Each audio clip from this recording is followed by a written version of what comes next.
विधानसभा speaker ने बड़ा फैसला लेते हुए 6 विधायकों की सदस्यता रद्द कर दिया और सरकार बच गई। 6 विधायक जो दल बदल रहे थे उनके ऊपर कार्रवाई हुई है। 6 विधायक की सदस्यता खत्म कर दी गई है दल विरोधी कानून को लेकर। लेकिन जब विधायकों ने दल बदला तो स्पीकर ने उनकी जो सदस्यता है वो खत्म कर दी। इस बात से बीजेपी बहुत परेशान होगी।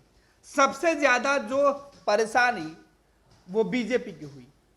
दरअसल कांग्रेस के विधायकों ने पाला बदला, स्पीकर ने फैसला सुना दिया। जिस तेजी से यह फैसला लिया गया था उसके बाद बीजेपी ने सवाल उठाया। हालांकि पूरे देश के अंदर बीजेपी के अंदर दूसरे विधायकों को तोड़कर लाया जा रहा है, उस पर लोकतंत्र पर कोई सवाल नहीं उठ रहा है। लेकिन जब स्पीकर ने दल बदल कानून के तहत फैसला सुनाया तो उस पर सवाल भाजपा ने उठा लिया है। यह पूरा मामला हिमाचल प्रदेश का है, जहां हिमाचल प्रदेश में कांग्रेस के 6 विधायकों ने पाला बदला। उसके बाद हिमाचल के विधानसभा के स्पीकर ने सभी 6 बागी विधायकों को अयोग्य करार दिया, जिसके बाद बीजेपी के नेताओं का जो दर्द है वो साफ दिखने लगा।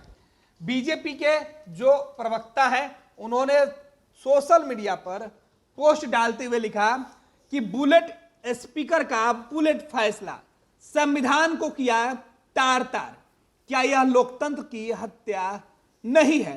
गौरव भाटिया है, बीजेपी के प्रवक्ता हैं, वो ये बातें लिख रहे हैं। लेकिन सवाल यह है कि गौरव भाटिया साहब, लोकतंत्र की हत्या तो हुई है, विधायकों को अयोग्य घोषित किया गया है, लेकिन आप जिन राज्यों में बीजेपी की सरकार है वहां के स्पीकर साहब क्या मालगाड़ी पर चलते हैं छुक छुक। वहां तो स्पीकर के पास आवेदन पड़ा रहता है विधायकों को अयोग्य साबित करने के लिए, वहां एक्शन क्यों नहीं होता है। बिहार में ही चले आइए, बिहार में राजद के 5 विधायक, कांग्रेस के 2 विधायक, कुल 7 विधायक, और उनके खिलाफ स्पीकर के यहां फैसला पड़ा हुआ है क्योंकि ये विधायक बीजेपी में शामिल हो गए हैं, बीजेपी खेमे में बैठते हैं, और इनकी सदस्यता अगर रद्द कर दी जाएगी तो आपकी सरकार मुश्किल में आ जाएगी। यही वजह है।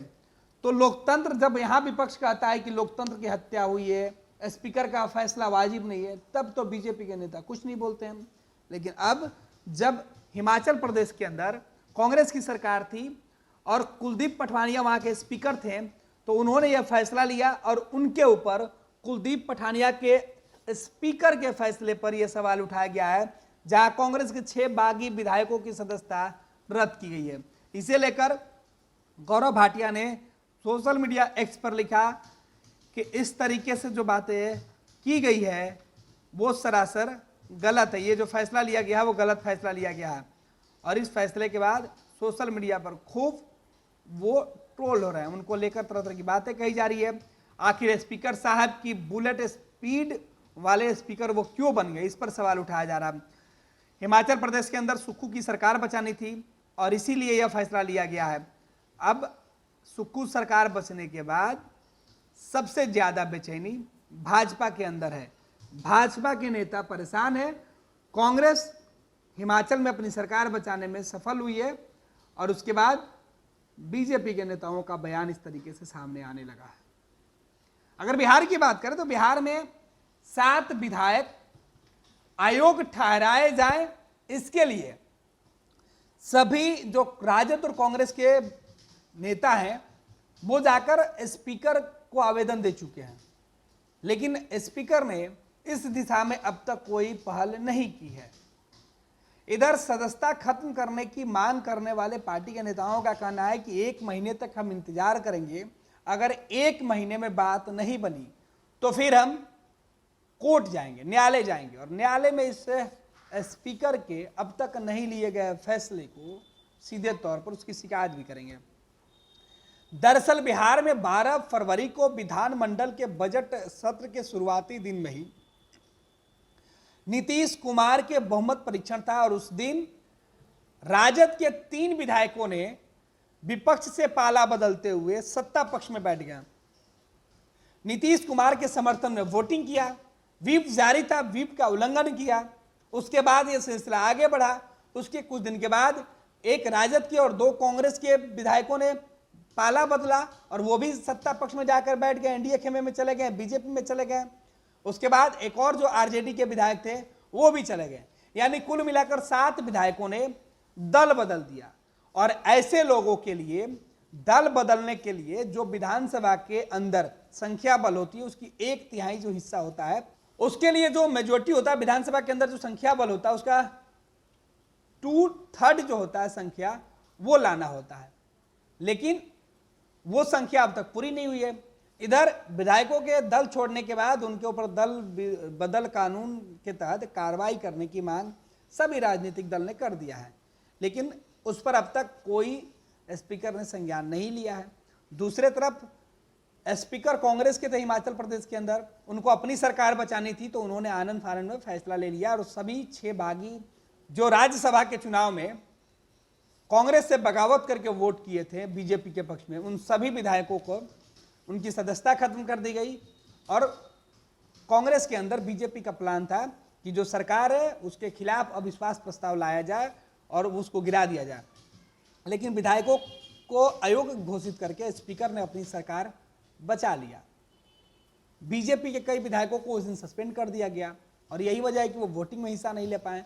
तो इस तरीके से बीजेपी कांग्रेस के विधायकों को रोककर सदन में स्पीकर ने सरकार बचाई, जिस फैसले को लेकर अब बीजेपी ने सवाल उठाते हुए कहा कि यह लोकतंत्र की हत्या है और लोकतंत्र का सीधे तौर पे मजाक उड़ाया गया है, गलत किया गया है।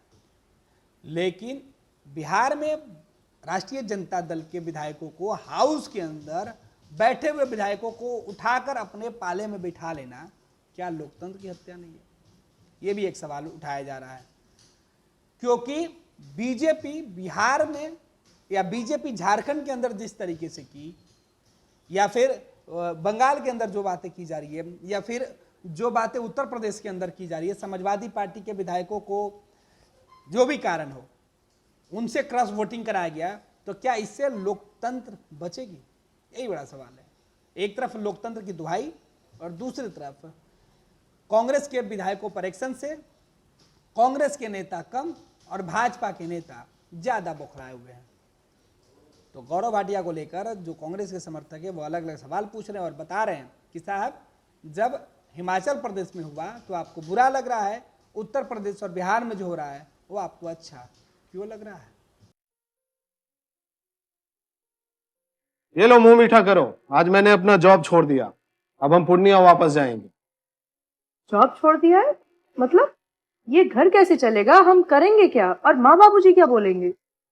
इसलिए मैं एक और मिठाई का डब्बा लाया, अपने बिजनेस के लिए लोन अप्रूव हो गया। अरे लोन अप्रूव हो गया वो तो ठीक है, लेकिन पूर्णिया में हम रहेंगे कहाँ? अपना घर भी तो नहीं है वहाँ। इसलिए तो एक और मिठाई का डब्बा अलग से लाया हूं। हमने पूर्णिया में घर ले लिया है, पूर्णिया के ई होम्स पैनोरमा में। पूर्णिया में पैनोरमा ग्रुप लेकर आए हैं ई होम्स पैनोरमा। बड़ा घर, आलीशान जिंदगी और अत्याधुनिक सुविधाओं के संग। अरे अब क्यों मुंह मीठा करवा रही हो? क्योंकि हम घर वापसी जो कर रहे हैं। घर वापसी की खुशी पूर्णिया में ई होम्स पैनोरमा के संग। ई homes panorama, luxurious lifestyle redefined.